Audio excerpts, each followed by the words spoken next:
siamo tutti mobilitati, ieri è venuto il capo della protezione civile, ha dato una bellissima notizia,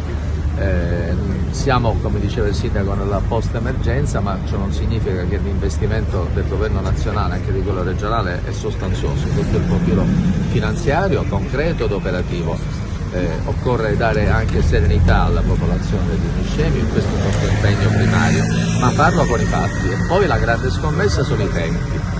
Le risorse ci sono, la scommessa sono i tempi e questa scommessa non intendo perderla. Oggi per esempio do le chiavi di 2 alloggi ristrutturati dello IACP, li consegno al sindaco perché possa assegnarli con evidenza e ne daremo anche altre. Per quanto riguarda gli appartamenti è chiaro, una parte di questi appartamenti per fortuna non sarà bisogno di realizzarli perché ci sarà una parte della popolazione che rientrerà. Per il resto c'è un piano di investimenti, il decreto legge pubblicato in Gazzetta oggi di 150 milioni che prevede anche la realizzazione di un piano di investimenti finanziari di carattere proprio